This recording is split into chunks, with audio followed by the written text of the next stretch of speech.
Alright, man, let's talk about it because ever since this Charles Oliveira versus Ilia Topuria fight got announced, it feels like the whole MMA world collectively threw Charles in the coffin and started nailing it shut. Like it's already decided. And look, I get it.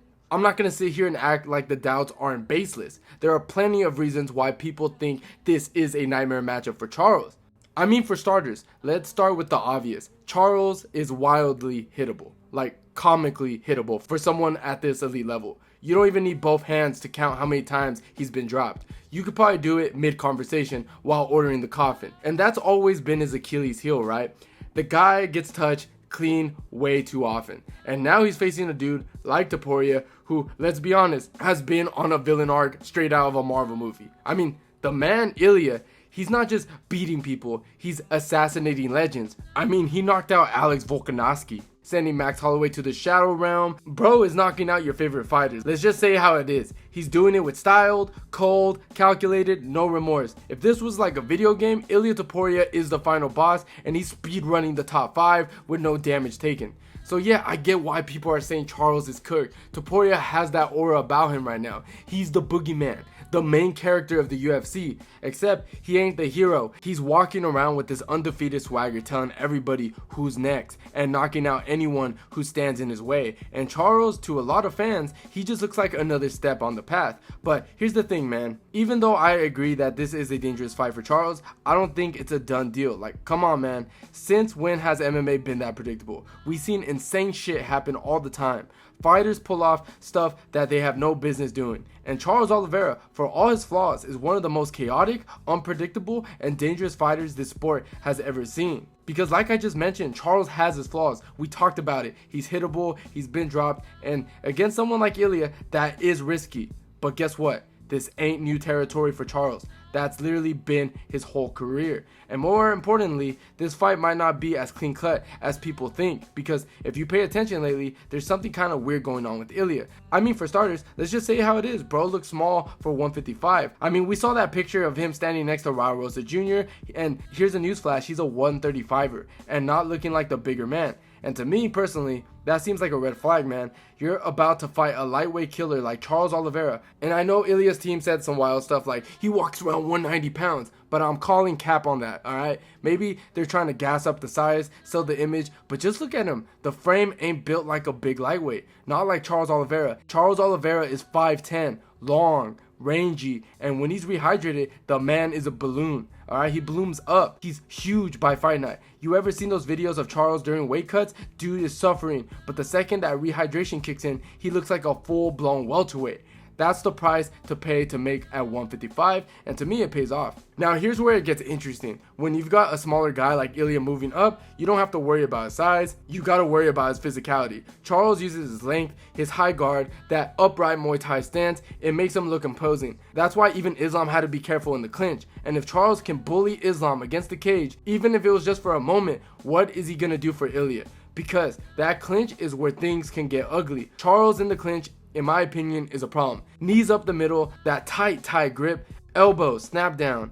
And don't forget, if Charles gets a neck, it's lights out. You make one mistake, one lazy shot, one overthrown punch, Charles is dragging you into a scramble and wrapping you up like a pretzel. And that brings me to something that Gene Silva said, and this stuck with me, bro. He's been studying Ilia, mimicking him in training camp to help Charles, and he said that flat out. Ilia's got holes. He throws heavy, sure, but when he loads up, he gives up his back. You saw it against Bryce Mitchell. Every time Ilia throws a wild hook, he turns too far, he exposes himself. You can't do that against someone like Charles. You will pay for that mistake. That's not hypothetical, that's a fact. And Gene didn't stop there. He broke down how Ilia sets up that right straight, and honestly, it's almost too choreographed. I mean, rear leg pull back, stance gets wide, jab feint, step back, boom, same sequence every time. And when he throws it, it looks more like an overhand. That's the kind of pattern that Charles and his coach are going to see coming from a mile away. But here's the biggest red flag. Ilia drops his hand when he slips every time. That's built in his habit. He slips his head and that hand on the same side comes down. It's subtle, but it's there. That's how you get clipped. That's how Jai Herbert dropped him. Ilia leaned back, threw a wide hook, and dropped his left hand mid-throw. Boom! Got caught clean. And Charles, he doesn't need to wind up. He doesn't even need to land clean. All he needs to do is one moment, drop you, jump on you, snatch on your neck, and it's good night, dude. So if you're still out here thinking that this fight is a one-sided execution, I'm telling you right now, you're sleeping on Charles. And when you sleep on Charles, you wake up getting choked. And here's the thing with Charles, man. He's not the guy who's going to go in there trying to win clean, technical rounds, okay? That's not how he's built. Charles turns fights into chaos. He turns them into dog fights. And once you're in his world, he's one of the most dangerous dudes alive. I mean, think about it. Most guys try to recover when they get dropped. They shell up, back off, try to reset. Charles, on the other hand, that's when he starts working. You drop Charles, suddenly you're the one in trouble. He's pulling guard, he's baiting you in scrambles, he's attacking your neck. He's like the only guy who gets more dangerous when he's hurt. And I don't think Ilia's ever been in that kind of chaos before. Like, yeah, he's fought good guys, he's knocked out legends, but he's never been dragged into hell. He's never had to make choices while gassed, while getting pressured, while defending knees in the clinch and fighting off the backpack, on his back. That's Charles' games. And for that game to work, Charles has to stay true to what makes him dangerous. Forward pressure, walking you down, staying in your face. Yeah, he made mistakes of backing up too much in that Arman fight. He got hesitant, too reactive, but that's not the real Charles Oliveira. The real Charles pushes the pace, breaks you with volume, with chaos, and drowns you with volume, okay? Charles doesn't give you space. He needs to mix up punches, kicks, teeps, flying knees, throwing weird stuff. Not because it's always smart, but because it forces reactions. And that's what he wants. He wants your guard to be open. He wants you uncomfortable, because the moment you hesitate or you scramble wrong, he's already hunting for the finish. And don't underestimate how that pace adds up. Ilia's never fought a 5-round fight at 155. He's never fought someone who's gonna lean on him, clinch him, drag him around, and still be dangerous in the 4th and 5th round. Charles has been there. He's had his lungs filled with fire and still comes out swinging. So yeah, Ilia might land something clean early. That's always a risk with Charles. But if he doesn't, if Charles is still there after round 1 or 2, if he starts walking him down, landing knees, initiating the clinch, maybe even jumping on his back into scrambles, bro, that's when the fight flips. That's when Charles starts drowning him. Because Ilia, he's a sniper, a sharp shooter. But Charles is a storm. And if you can't weather that storm, you don't just lose, you fold. And that's what makes this fight so compelling. It's not skill for skill. It's not clean. It's chaos versus control. And when Charles drags you into the mud, he's got the tools to choke anyone out. Now, if we're talking about game plans, bro, Charles Oliveira can't be on the back foot in this one. I'll say that straight up. He has to be the guy pressing forward, because if Ilia gets to control the center, walks you down, sets up that big right with no pressure in his face, it's night-night. That's where he's at his most dangerous. Standing tall, reading your rhythm, waiting to detonate. But Charles, he's got the tools to flip that. He needs to be first. He needs to push Ilia back,